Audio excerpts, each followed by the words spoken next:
Hey guys, and welcome back to my channel. Welcome if this is your first time here. So the how to make money online video is coming, I promise you. But in the meantime, I wanted to do a voiceover video about something I have been thinking about. It's about core wounds, and this video is not prepared at all. I did not sit and take notes or anything. This is literally off the top of my head. So I hope that it goes well, but I've been thinking about it a lot. So I figured that I might as well make a video about it and share my thoughts on it. So basically what your core wound is, it's the wound that is at the center of all of your behavior in life. So if you take a look at your life and the things that you go towards, like the things that you're attracted to, or the things that you avoid, or just your mannerisms and your behavior on a daily basis, your core wound usually has something to do with that. Especially when it comes to relationships, that's when your core wound is really activated, and you really get to see the defense mechanisms that you have developed in order to protect yourself from this core wound, right? So, for example, my core wound is fear of abandonment, okay?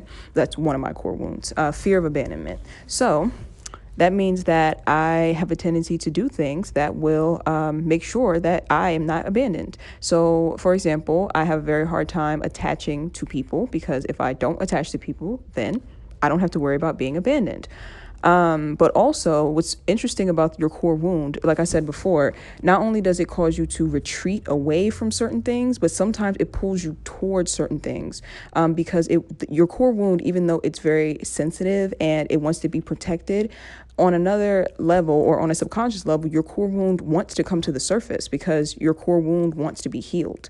And there's a spiritual aspect to this that I'm probably not going to get into. But I just think that we're all on a spiritual path or a spiritual journey, and our core wound usually draws us towards certain circumstances in order for us to spiritually grow and evolve. But again, like I said, that's for another video.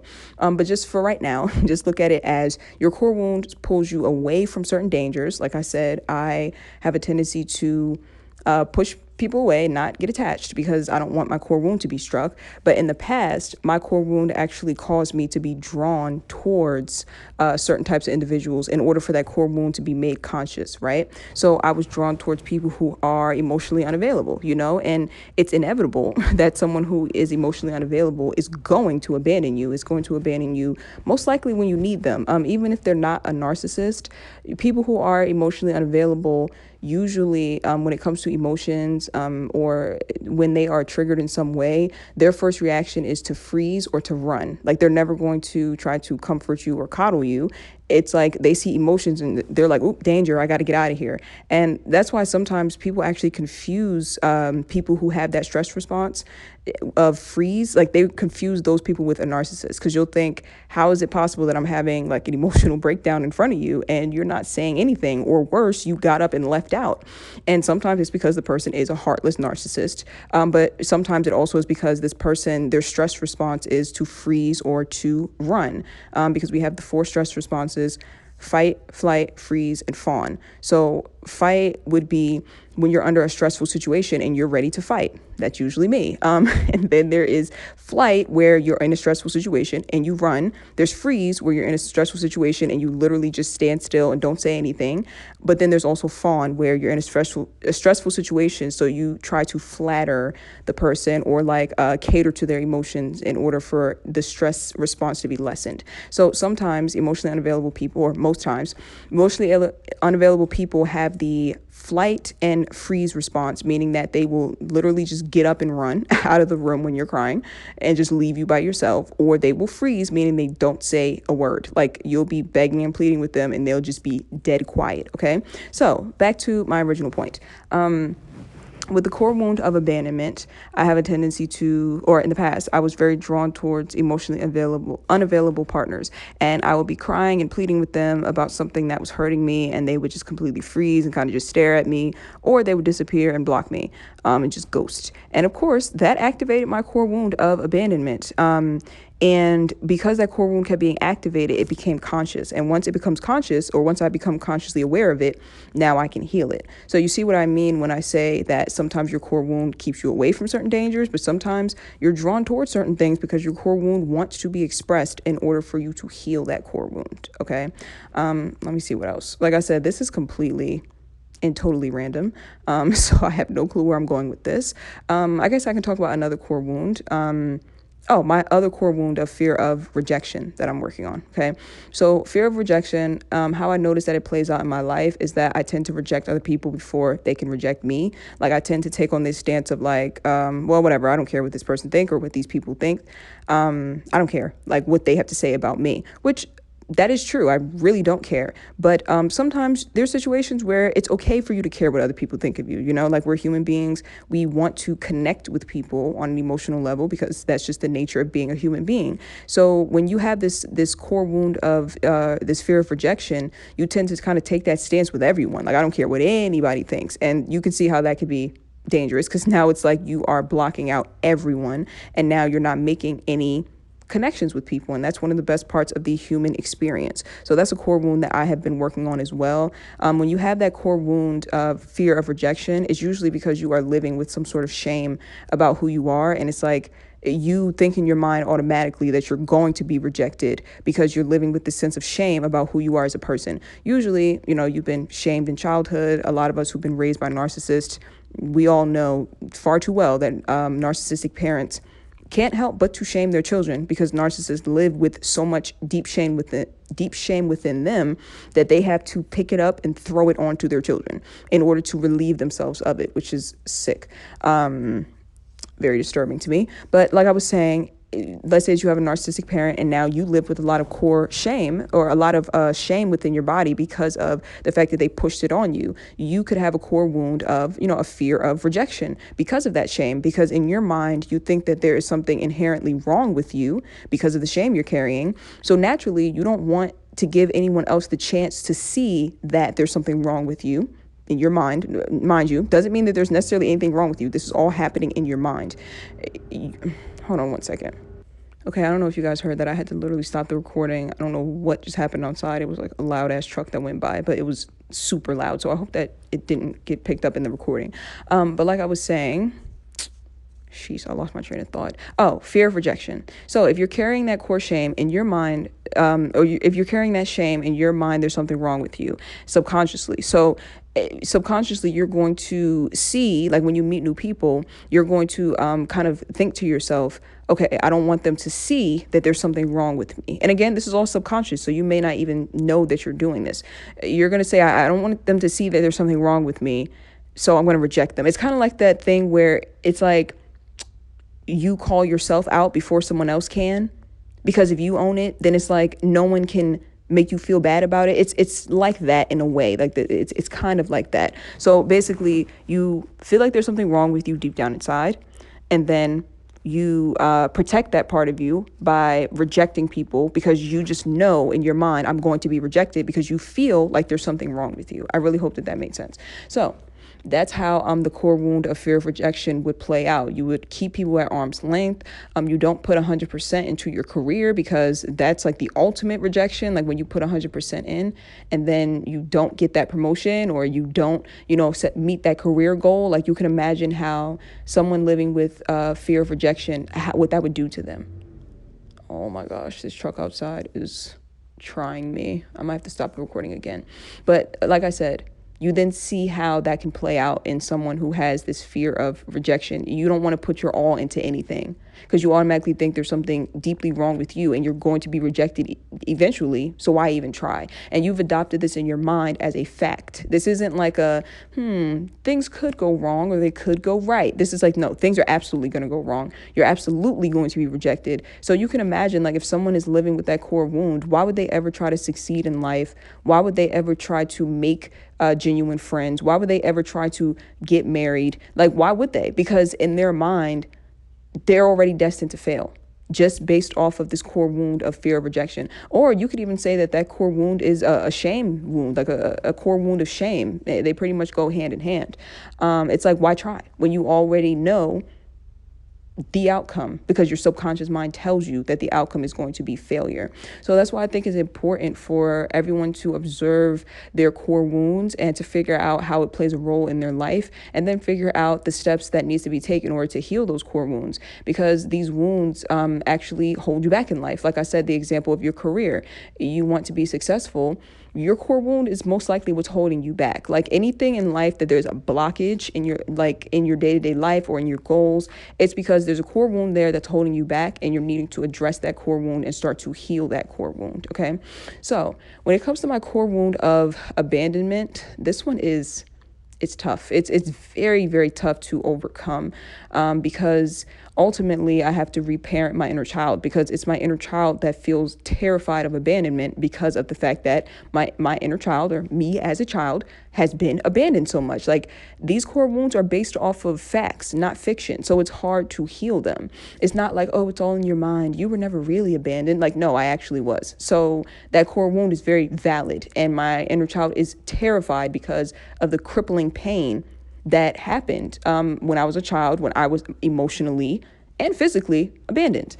So someone who I'm very attached to has the ability to hit that core wound, and the pain is excruciating. Okay, excruciating. And that's why narcissistic abuse hurts so bad, because narcissists, they will hit your core wound. That's why it feels like you're dying, because your inner child's pain that's coming all the way to the surface, that is actually what has been like the main thing that destabilizes me in terms of my emotions. Like, I become very emotionally unstable when someone hits my core wound, and that can only happen when someone is close to me. So you can imagine it's like a million times worse, because I already have this core wound of abandonment. So I don't have many close relationships. Like, I don't have many close friends. I don't have many like people who I deeply connect with. So then it's like I open up and connect with one person romantically, and they turn out to be narcissistic, and then they destroy me on the inside. You see what I'm saying? And then I don't have the support that I need, because my core wound of abandonment has pushed everybody away. And now it's like you're dealing with that core wound being activated by this narcissist. I hope that that made sense. So yeah, in terms of your core wounds, that's why it's important to heal them. My abandonment core wound, I've been basically reparenting my inner child. I know I still have a video that I need to do on remothering and refathering. So just reparenting my inner child, trying my hardest to self-soothe, but also sometimes you have to get outside help. Like, literally, I've had to go to the hospital and check myself in because of my core wound being hit and me becoming just severely depressed to the point where I can't function. This is not for the faint of heart. This is not for the faint of heart, the healing of these wounds, because look at what it does. It almost re-traumatizes you to bring these wounds to the surface. That's why narcissists and people who are very abusive, hold on. This truck outside is pissing me off so bad, but it's kind of okay, because it makes me feel like we're just having a casual phone conversation. You know, when you're on the phone with a friend and all these disruptions keep happening, and you keep having to say like, hold on, let me go close this window, you know? So it feels a little, it's irritating, but it feels more casual. So back to what I was saying about narcissists. They are operating from a deep core wound of shame, and that's why they do everything that they do. Like, anything that a narcissist does, just know it's because of their deep core wound of shame. So when they are playing that little push and pull game with you, and you're calling them back to back and emailing them back to back, it's because their core wound of shame has told them that they are inherently worthless. And so now they need you to go crazy and lose your mind over them just to prove to themselves that they're not worthless. You get it? So you can imagine how horrible of a life that is to live, because and I mean, for their victims, it's even more horrible, but you know what I'm saying? You can imagine how horrible that is to live with that core wound, because now it's like you need this validation from outside of you nonstop. You need people falling apart and emailing you and calling you back to back nonstop just to prove that you are someone, just to prove that you are just worthy of being just even alive. Like, when you have a core wound of shame, it's like a core wound that tells you you're not even worthy of being alive. Like, there's something inherently wrong with you. And so the way a narcissist addresses this is by being that cold, closed off, distant person that never fully attaches, but acts like they are attached. They act like they are, in order for you to form the attachment and for you to lose your mind over them. And it's not just narcissists. There are people who are not narcissists, who just have narcissistic tendencies, and they do that. Like, I've met men in the past who I wouldn't label them as a narcissist, but they are narcissistic, meaning that it's like they almost wanted me to lose my mind over them. And for some of those men, I would pick up on the game very, very early on, and I would never lose my mind over them ever. I was always very calm, flat, and monotone with them. And you could tell it would actually hit their core wound of shame. Like they would start trying to use other tactics to like flatter me, or they would try to belittle me by any way possible, like saying little underhanded remarks. Mind you, I've done nothing to these people except remain calm, flat tone, and not give them too much emotional reaction, because I'm seeing that they're purposely trying to push buttons. And the more I don't react, the more the core wound acts up. And I had to remove myself from people like that because I don't like that. There are people who enjoy that. Like they enjoy someone basically trying to flatter them, or they enjoy someone calling them back to back. It feeds their ego. That doesn't feed my ego. To me, that's sick, because in my mind, I know I've activated their core wound, even if it's not intentional. It's not like I intentionally is like, I'm going to ignore this person. It's not intentional. It's that I can just see that they're the type of person who needs me to fall apart for them to feel like I like them. But I'm showing them that I like them already. I'm giving them my time. I'm speaking to them nicely, like we're friends. I'm already showing them that I like them. But the minute they try to push buttons, that's when I just kind of go monotone, like, you're not about to push my buttons. And then their core wound is activated. But that does nothing for me when their core wound is activated. It doesn't flatter me. It doesn't boost my ego. If anything, it makes me feel bad for them. So I would just remove myself completely from those type of dynamics, because it's just like, why even be in something like that where both people are wounded, or one person is acting out their wounding and I'm aware of it. So it's like, I just rather remove myself. I hope that made sense. But like I said, narcissists operating for that core wound of shame, they will constantly try to find ways to soothe that shame. And that's why they are so diabolical, and they can be so ruthless with their victims, because it's all about them. It's all about their core shame and their core wound of shame. And anything they can find that's proof that they're not, completely worthless, like someone falling apart over them or whatever, having a lot of money, whatever they can find externally that proves that they're worthy, they're going to try to get it by any means. They don't care who they have to hurt and destroy in the process. They are being ran by their core wounds. Very similar with codependents, but kind of different, because codependents also have a core wound of shame.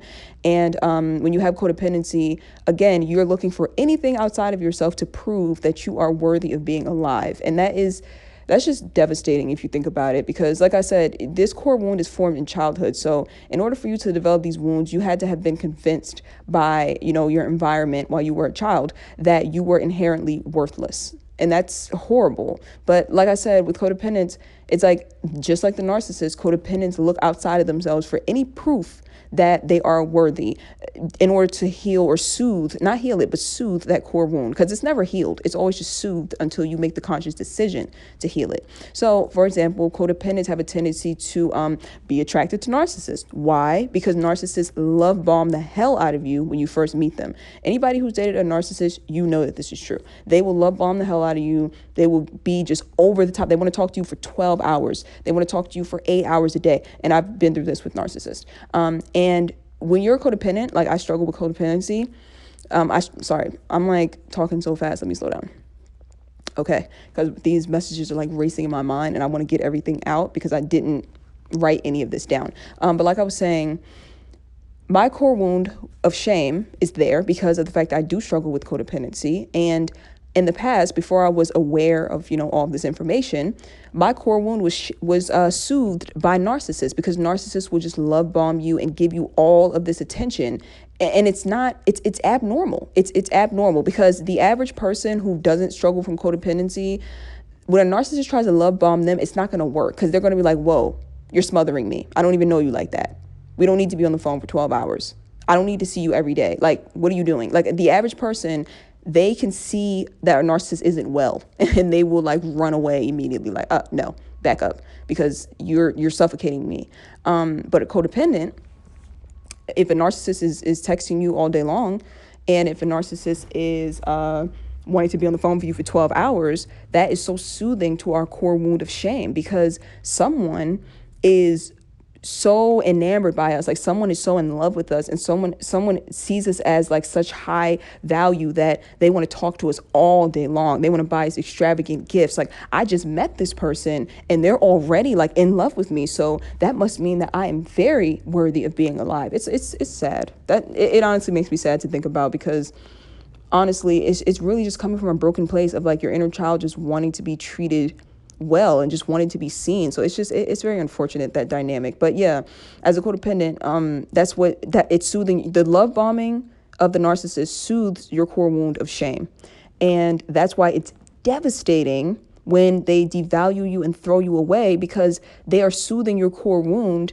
And now your inner child feels a little comfortable. Your inner child is no longer being safely protected by you. Your inner child feels comfortable. So your inner child is like coming through to the surface, and now you're vulnerable. And then this narcissist devalues you and discards you. And now your inner child has experienced the abandonment that they have already experienced in childhood that have formed this wound. So this wound is now activated. It is pressed. It's like a raw, what we call like a raw cut or like a raw wound, and like someone just taking a handful full of salt and just like pressing it in there. So they bring your inner child out. They like, coax your inner child. Come on out. You don't have to be scared. Let that guard down. And then they just destroy your inner child. And it's so sick, but it's also so fascinating, because when you see it from two different angles, the codependent is getting their core wound soothed initially, right? And the narcissist is getting their core wound soothed when the codependent is now being discarded and is in pain. Okay, let me reword that so it makes sense. At the beginning of the codependent and narcissistic relationship, the codependent's core wound is being soothed because the narcissist is love bombing, right? But then when the narcissist starts to devalue and degrade the codependent and discard them, and the codependent starts acting, clingy and calling them nonstop and breaking down, that's when the narcissist's core wound is being soothed. You see how that goes? So that's why codependents and narcissists are so drawn to each other. They're drawn to each other because their core wounds match, and they're being soothed at different times. It's very unfortunate. If you really truly think about it, these are all things that, if you can picture a small child, these are things that have happened to small children and have happened to you as a small child.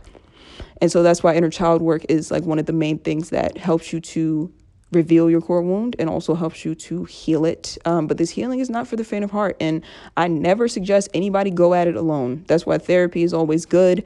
That's why having a support system, that's why I always open up my comments on YouTube so everyone can support each other. So yeah, that's why that's always good, because these are not things that you can do alone. Like they say, the saying goes, it takes a village to raise a child. It's the same thing with your inner child. You can't just, you need help. You can't reparent your inner child alone. You can't heal those inner core wounds alone. Majority of the work can be done alone. I mean, it's important for you to learn how to self-soothe and things of that sort, but you need a support system. It's needed. I can't even say, oh, you don't necessarily need it. No, you need it. You definitely, absolutely need it. I would not be able to be on this journey and healing these wounds without a support system. So, and also I just want to add in, be careful of that as well, because sometimes when we crave a support system, that is how people can deceive us as well, because we really want that support, and then people act like they're supportive of you, and again, they're soothing your core wound and they're soothing the inner child, and then they turn out to be snakes. So it's also important to, while you're seeking out support, make sure that it is a safe mode of support, like that you can genuinely trust these people or this person, because of being around them for a long time. Like maybe you've known them for a while and you see that their character hasn't drastically changed, so they are safe, or going to therapy and things of that sort. So just wanted to add that in on the end. So that's it, guys. I really hope that this was helpful. Sorry if this video was all over the place. This is literally all off the top of my head. I didn't write anything down, so sorry if it was rambly or if I was talking really, really quickly. So thank you guys for watching, and I will see you guys in my next video.